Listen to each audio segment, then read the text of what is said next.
السلام علیکم ورحمۃ اللہ وبرکاتہ۔ الحمد للہ رب العالمین والعاقبۃ للمتقین والصلاة والسلام علی اشرف الانبیاء والمرسلین، اما بعد۔ یہ ایک مسلم الثبوت حقیقت ہے کہ واقعہ کربلا کے تناظر میں جہاں اہل سنت والجماعت نے نہایت معتدل، منصفانہ اور متوازن موقف اختیار کیا، وہیں اہل رفض و ضلال روافض نے اس عظیم سانحہ کو اہل اسلام سے بدظنی پھیلانے کا ذریعہ بنایا۔ واقعہ کربلا کے متعلق زیادہ تر جھوٹی، من گڑت اور بے بنیاد روایات موجود ہیں۔ یہی وجہ ہے کہ ہمارے ہاں اس موضوع پر بہت ساری کتابیں، ذاکرین، اکثر و بیشتر خطباء اور واعظین من گھڑت اور بے بنیاد روایات کا سہارا لیتے ہوئے واقعہ کربلا کو جھوم جھوم کر بیان کرتے ہیں، جو کہ حقیقت کے بالکل برعکس ہے۔ اسلامی تاریخ میں واقعہ کربلا اور اس کے بعد رونما ہونے والے حادثات کی ساری ذمہ داری یک طرفہ طور پر بنو امیہ کے سر ڈال دی جاتی ہے، اور اعتراضات اور نقد اور لعنت و ملامت کا ہدف صرف یزید بن معاویہ ہی کو نہیں بنایا جاتا، بلکہ اس کی زد میں ان کے والد کاتب وحی سیدنا امیر معاویہ، سیدنا مغیرہ بن شعبہ، سیدنا عمر بن عاص، امہات المؤمنین سے لے کر خلیفہ ثالث سیدنا عثمان غنی رضی اللہ عنہم جیسے جلیل القدر صحابہ بھی آتے ہیں۔ تشیع کے اثرات اسلام کی تاریخ میں اتنے بڑے پیمانے پر پڑے ہیں، اور اردو لٹریچر ان سے اتنا متاثر ہے کہ آج تک الاسلام یہدم ما کان قبلہ کے واضح ارشاد نبوی کے باوجود اردو مصنفین نے سیدہ ہند کو جگر خار حمزہ، سیدنا ابو سفیان کو طلقاء جیسے مذموم القابات سے یاد کرنا ایک عام بات سمجھی جاتی ہے۔ حقیقت یہ ہے کہ واقعہ کربلا اور خلافت کے بتدریج ملوکیت میں تبدیل ہونے کے پورے پروسیس میں اس کے حقیقی پس منظر قتل عثمان غنی رضی اللہ عنہ کو پوری طرح فراموش کر دیا جاتا ہے۔ یاد رکھیے کہ امت میں فتنوں کی شروعات کربلا نہیں بلکہ قتل عثمان تھا۔ حالات اس کے بعد خراب ہونا شروع ہوئے، باغیوں نے سر اٹھانا شروع کیا اور فتنوں کا نہ تھمنے والا سیلاب بالآخر سیدنا حسین رضی اللہ عنہ کی شہادت پر آ رکا۔ اگر قاتلین عثمان کو شروع سے ہی لگام دی جاتی اور ان باغیوں کو قتل کر دیا جاتا تو نہ صحابہ کی آپس میں جنگیں ہوتیں، نہ باغی سیدنا علی کو شہید کرتے، اور نہ ان کے دو صاحبزادے حسنین کریمین ان کے ظلم کا شکار ہوتے۔ بہرحال یہ ایک الگ بحث ہے کہ بار بار صحابہ کے مطالبے کے باوجود سیدنا عثمان کے قاتلین سے بدلہ نہ لے سکنے کے پیچھے کیا وجوہات تھیں۔ سیدنا امیر معاویہ رضی اللہ عنہ سے سیدنا حسن اور حسین کے تعلقات انتہائی خوشگوار اور مشفقانہ رہے۔ دوسری طرف یزید میں نہ صرف یہ کہ انتظامی صلاحیتیں تھیں بلکہ دینی اور اخلاقی لحاظ سے بھی اس کی تصویر وہ نہیں تھی جو غیر تحقیقی روایات پیش کرتی ہیں، حتیٰ کہ اس کی خلافت کے مخالفین کے اختلاف کی وجہ بھی وہ نہیں تھی جو عام طور پر ظاہر کی جاتی ہے۔ ان کے اختلاف کی وجہ یہ تھی کہ ان کے خیال میں یزید کو موروثی طور پر خلافت دی گئی تھی جس کی اسلام میں گنجائش نہیں۔ تیسری طرف سیدنا امیر معاویہ رضی اللہ عنہ کا خیال یہ تھا کہ خلافت کے مسئلے میں امت میں پہلے بہت تلوار چل چکی، اس لیے مناسب یہ ہے کہ اس امت کا مفاد بھی اس میں ہے کہ اس کا انتظام اپنی زندگی میں ہی کر دیا جائے۔ محققین کا خیال یہ ہے کہ سیدنا امیر معاویہ رضی اللہ عنہ کے اس فیصلے کو کسی بدنیتی پر محمول کرنا بالکل غلط ہے، زیادہ سے زیادہ اسے ان کی اجتہادی غلطی کہا جا سکتا ہے۔ سیدنا امیر معاویہ رضی اللہ عنہ کے زمانے میں کوفہ کی باغی تحریک زیر زمین چلی گئی تھی۔ انہوں نے سیدنا حسن اور معاویہ رضی اللہ عنہما کے درمیان جو صلح تھی اور اتحاد تھا، ان باغیوں نے دل سے اس کو قبول نہ کیا تھا۔ چنانچہ یہ لوگ سیدنا حسن کو ترغیب دلاتے رہتے تھے کہ وہ صلح کے معاہدے کو توڑ کر سیدنا معاویہ سے دوبارہ جنگ شروع کریں۔ سیدنا حسن انہیں جھڑک دیتے تو یہ آ کر سیدنا حسین رضی اللہ عنہ کو اپنے نقطۂ نظر پر قائل کرنے کی کوشش کرتے۔ آپ نے بھی سیدنا معاویہ رضی اللہ عنہ کے زمانے میں ان کی کوئی بات قبول نہ کی اور اپنی بیعت پر قائم رہے۔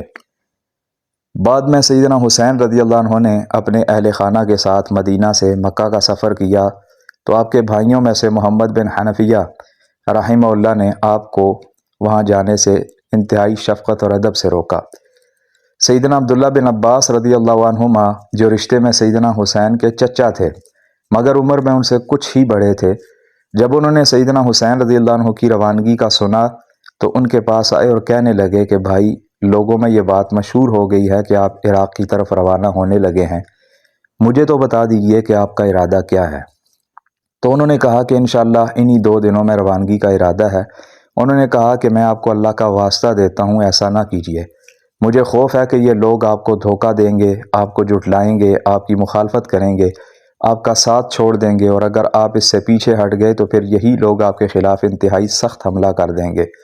سیدنا حسین رضی اللہ عنہ نے جواب دیا کہ میں اللہ سے خیر کا طالب ہوں اور دیکھتا ہوں کہ کیا ہوتا ہے۔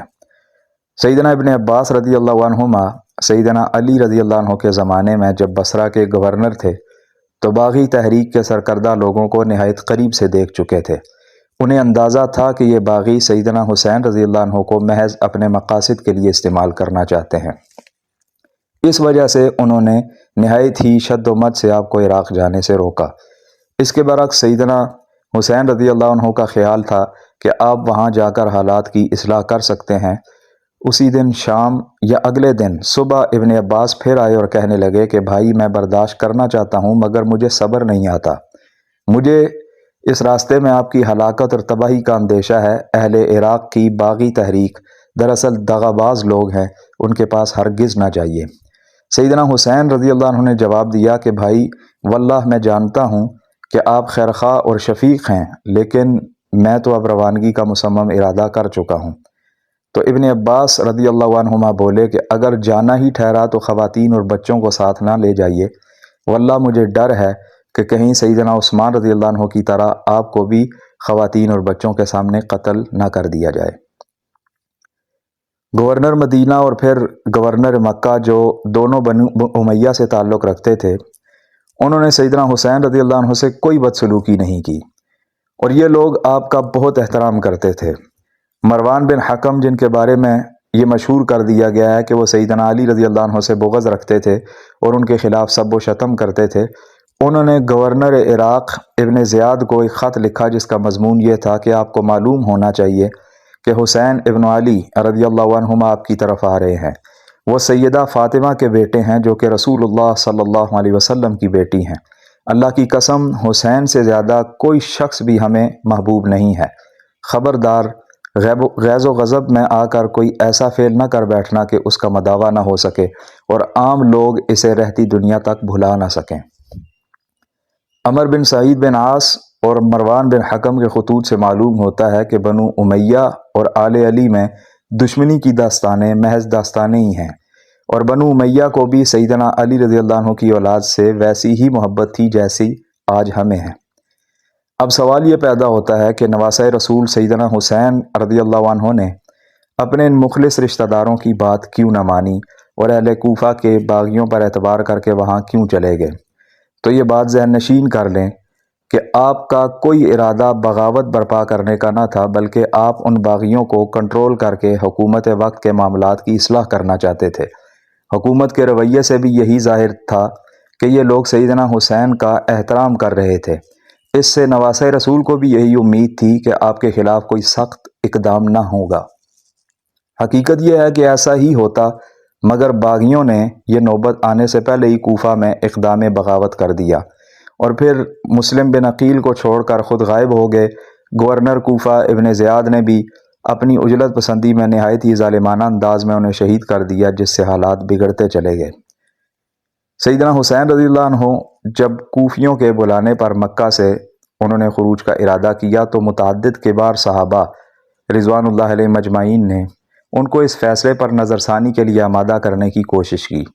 ان حضرات صحابہ میں سیدنا حسین کے اپنے بھائی محمد بن حنفیہ رحمہ اللہ، عبداللہ بن مطیع، عبداللہ بن عمر، عبداللہ بن عباس، عبداللہ بن جعفر، ابو بکر بن عبد الرحمن، ابو سعید الخدری، جابر بن عبداللہ، مسور بن مخرمہ، واصلہ بن واقد اللیثی وغیرہ شامل تھے۔ ان لوگوں کے جو الفاظ روایات میں آتے ہیں ان کی بنیاد پر یہ نہیں کہا جا سکتا کہ محض شفقت کے باعث وہ آپ کو اس فیصلے سے روک رہے تھے، بلکہ اصولی طور پر وہ یہ سمجھتے تھے کہ نواسۂ رسول کا کوفی غداروں کی دعوت پر وہاں جانا ان کے لیے صحیح نہیں۔ ساتھ ہی یہ حقیقت بھی سامنے رہے کہ نواسۂ رسول کو مسلم بن عقیل کا خط پہنچا تو آپ وہاں سے روانہ ہو کر ابھی اس مقام تک پہنچے تھے جہاں سے قادسیہ 3 میل کے فاصلے پر تھا، یعنی ابھی کوفہ سے 80-90 کلومیٹر دور تھے کہ حر بن یزید تمیمی سے ملاقات ہوئی۔ حر نے پوچھا کہ آپ کہاں جا رہے ہیں؟ فرمایا کہ اسی شہر یعنی کوفہ جانے کا ارادہ ہے۔